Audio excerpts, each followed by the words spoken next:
Imagine that deep inside an ancient cave in Turkey, explorers stumble upon a Bible that shouldn't exist because people in the past tried to destroy it. It challenges everything we know about religion. The Bible forbids the Gospel of Barnabas, a version that could fundamentally alter our understanding of history, faith, and even the future. The writers of this book, believed to be over 2,000 years old, used Syriac and Aramaic, the languages of Jesus' time. But what's truly shocking is what lies within its fragile pages. It tells a story that's totally different from the Bible, It says Jesus wasn't crucified. According to this book, Judas Iscariot, the man who betrayed Jesus, was the one nailed to the cross. It claims Jesus wasn't the Son of God. Rather, God sent him as a prophet, a messenger to guide people. No Holy Trinity, no divine status. Everything billions of people have believed for centuries, gone. The church dominated what we could read and believe about Jesus for centuries. They chose only 4 Gospels, Matthew, Mark, Luke and John, to include in the official Bible. But there were other stories like this one, that they labeled heretical, fake or even dangerous. Only 22 years ago, after thousands of years of hiding, did this ancient book come to light. A group of smugglers tried to sneak it out of Turkey, along with other rare treasures, but they got caught. That's when experts first laid eyes on the Bible. Its value? A jaw-dropping $28 million. Why so much? The Bible stands out from all others in the world. The Gospel of Barnabas tells a story about Jesus that is radically different from the one the church has preserved. It denies the crucifixion. It denies the Holy Trinity. It denies that Jesus is the Son of God. Instead, it claims God disguised Judas Iscariot, the disciple who betrayed Jesus and had him crucified in Jesus' place, saving Jesus from the cross. Jesus was a prophet, not divine. According to Barnabas, Jesus was a messenger, chosen to guide people but not to be worshipped. Paul changed the truth. Many accuse the Apostle Paul, who penned much of the New Testament, of distorting Jesus' teachings to establish a new religion. The church couldn't allow such a divisive narrative to spread. If people started believing that Jesus wasn't divine, the foundations of Christianity and the church's authority would crumble. The church solidified its teachings by the 5th century CE, branding anything that didn't align with its vision of Jesus as heretical. For centuries, the Gospel of Barnabas remained buried in history, dismissed as a fake or forgotten altogether. However, the re-emergence of the Gospel of Barnabas ignited a debate that had been silent for nearly 2 millennia. This timing is crucial because people are more curious than ever about hidden truths. Islam reveres Jesus as a prophet, not as the Son of God. The Quran explicitly refutes the crucifixion, asserting that God saved Jesus and transported him to heaven. The Gospel of Barnabas mirrors these beliefs, even going so far as to mention the Prophet Muhammad by name, predicting his arrival as the next messenger of God. This alignment has made the Gospel of Barnabas a powerful symbol in Islamic communities, but it has also fueled skepticism among historians. Some argue that the Gospel may not date back to the time of Jesus, but instead to the Middle Ages, created as a bridge between Christian and Islamic ideologies. Still, others believe its origins could be authentic, and its suppression speaks to a broader effort to erase inconvenient truths from history. For centuries, the Church has shaped history by deciding which stories to tell and which to bury.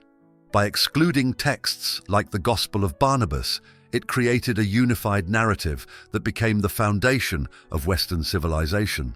But history isn't clean or simple, it's messy, and sometimes it hides secrets that challenge everything we think we know.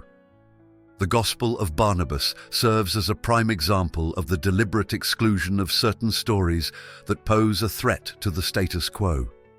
The resurfacing of the Gospel of Barnabas has prompted questions about the curation of religious history and the potential suppression of certain truths for the sake of stability. By the 4th century CE, the Christian Church was at a critical point. It needed consistency to grow and survive. At the time, many Christian communities held different views about Jesus, his teachings, and his significance. Some believed he was divine, others thought of him as a human prophet, and still others followed teachings now considered heretical. The leaders of the church had a monumental task, deciding which texts would form the foundation of their faith. To create unity, they convened councils like the First Council of Nicaea in 325 CE, where they defined core doctrines including the divinity of Jesus and the Holy Trinity. They selected the four Gospels, Matthew, Mark, Luke, and John, as the definitive accounts of Jesus' life. These texts aligned with the Church's theological vision and reinforced its authority. This decision wasn't just about faith, it was about power. By controlling which stories people could read and believe, the Church ensured that its version of Christianity became dominant. Alternative narratives, like those found in the Gospel of Barnabas, threatened this unity. People's doubts about Jesus' divinity or his crucifixion could potentially undermine the Church's authority and destabilize its growing influence.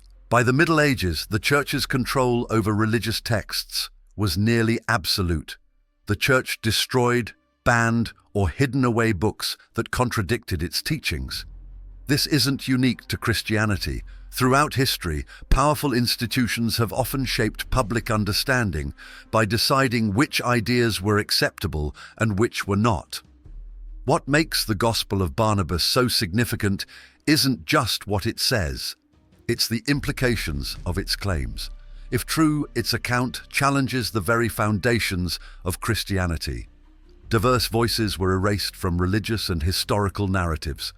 By excluding certain texts, the Church created a unified story that served its mission of spreading faith and maintaining influence. But this came at a cost. We lost, hid, or destroyed countless alternative perspectives, leaving us with an incomplete picture of history.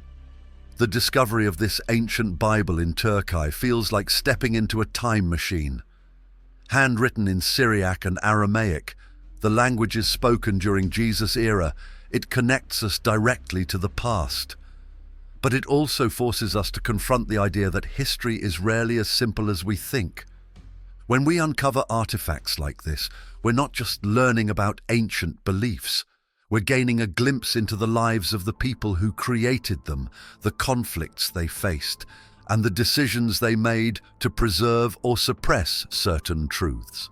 Every word carries the weight of history, reminding us that human discovery is as much about the stories we tell as it is about the ones we hide.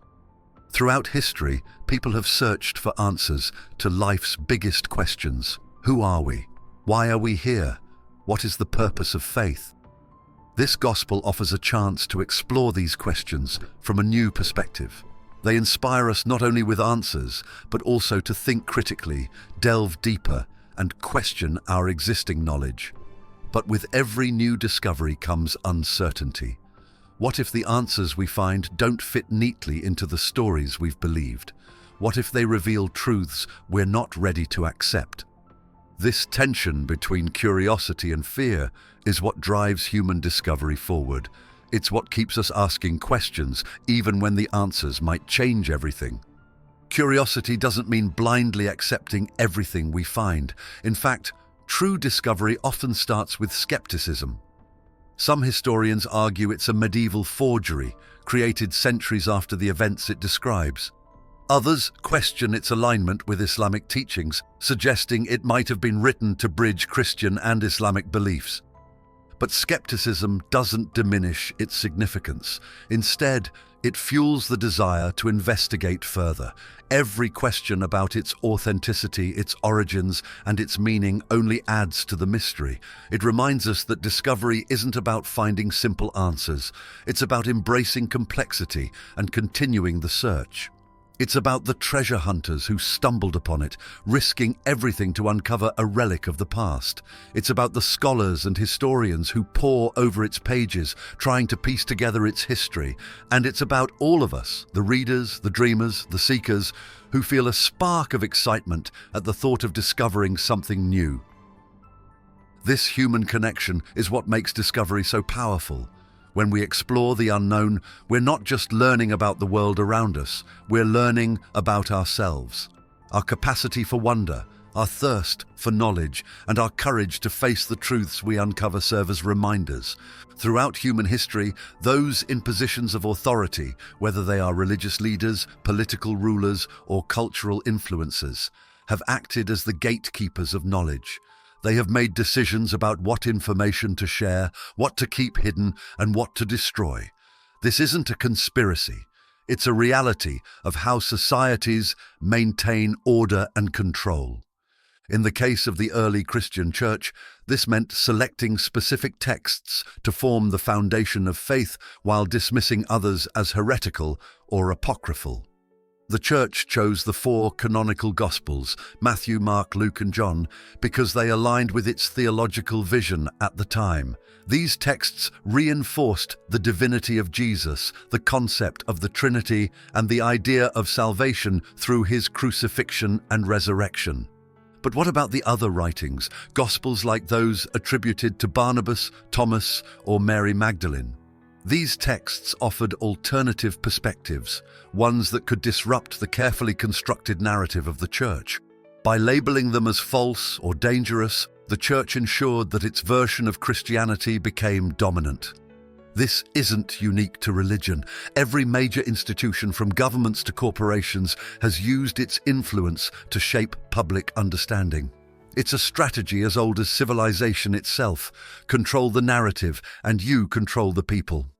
When we erase alternative narratives, we lose more than just stories. We lose diversity of thought, the opportunity to see the world from different perspectives, and the chance to question and grow. Not only does the Gospel of Barnabas challenge Christian doctrine, but it also serves as a reminder of the significant influence of omissions on history. These are questions we can only speculate about, but they highlight the profound impact of silencing certain voices. History isn't just about what happened, it's about who gets to tell the story. We live in an age of information where access to knowledge is unprecedented.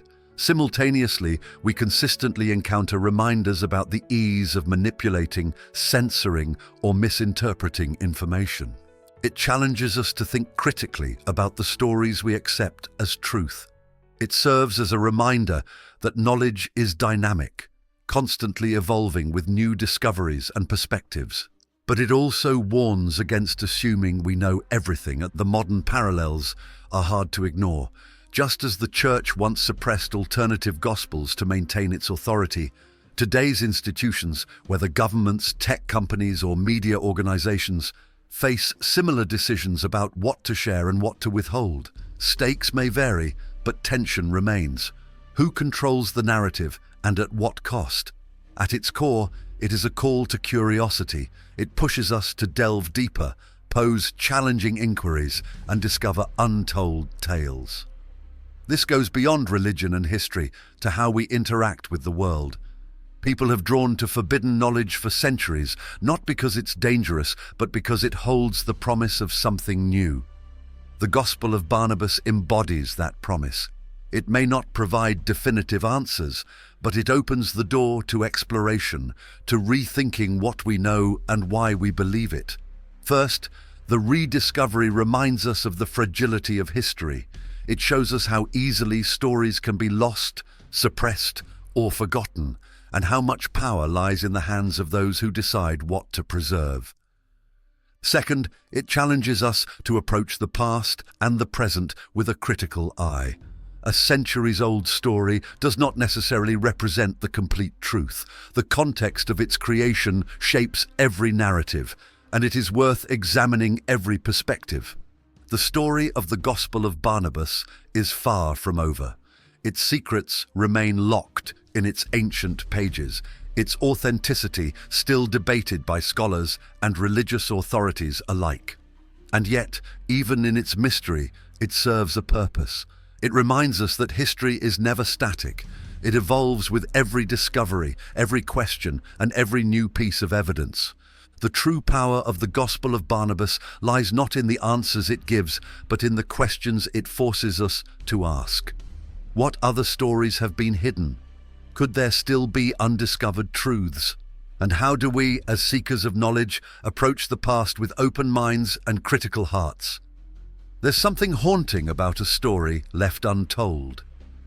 The Gospel of Barnabas whispers to us across time, hinting at a version of history that could change everything we thought we knew. Whether it's a window into an alternative past or simply a reminder of the power of belief, it holds a mirror to humanity's enduring quest for meaning. This isn't just a story about an ancient text. It's about the forces that shape our understanding of the world. It embodies the bravery to question the familiar and the eagerness to delve into the unknown. It challenges us to delve deeper, challenge established norms, and delve into narratives that don't always align with our preconceived notions. This isn't just about religion, it's about how we understand truth itself. Each hidden text, each forgotten artifact, is a reminder that history is more than just a collection of dates and facts. It's a living, breathing story, shaped by those who tell it and those who listen. If you're uncovering secrets and exploring the hidden truths of this history, consider clicking the Super Thanks button. By doing so, you're helping us keep the momentum going, bringing more untold stories, unraveling ancient mysteries, and sharing fascinating discoveries with you. We have a deep-seated desire to uncover hidden knowledge, whether we're examining ancient manuscripts, questioning political narratives, or challenging societal norms. This pursuit isn't just about finding answers, it's about reclaiming our agency and understanding the world. For centuries, people have sought out forbidden knowledge, from Galileo challenging the Church's view of the cosmos, to whistleblowers revealing hidden truths in the modern era. The Gospel of Barnabas fits into this larger narrative of discovery, reminding us that every breakthrough comes with resistance, but also with the potential for transformation. In the past, only those with physical access to rare manuscripts could often gain knowledge. Today, advancements in imaging technology, digital archives, and artificial intelligence offer new ways to analyze and share these hidden treasures. Multispectral imaging could reveal faded text or hidden layers in the manuscript, providing insights that were previously inaccessible. Digital platforms could make the gospel available to a global audience, sparking discussions that transcend religious and cultural boundaries. Technology isn't just a tool for rediscovery, it's a way to democratize knowledge, ensuring that stories like this one are no longer confined to the few but shared with the many. The rediscovery of this text raises a fascinating question. If this gospel has remained hidden for so long, what other secrets might still be out there? Numerous artifacts, documents, and stories await discovery in archives, caves, and ruins across the world. Each one holds the potential to reshape our understanding of history, religion, and ourselves. The Gospel of Barnabas is a single piece in a much larger puzzle. The Gospel of Barnabas serves as a constant reminder that history is dynamic, constantly changing with the discovery of new pieces and the emergence of new perspectives. Thanks for watching. Join our community by subscribing to this channel until the next video.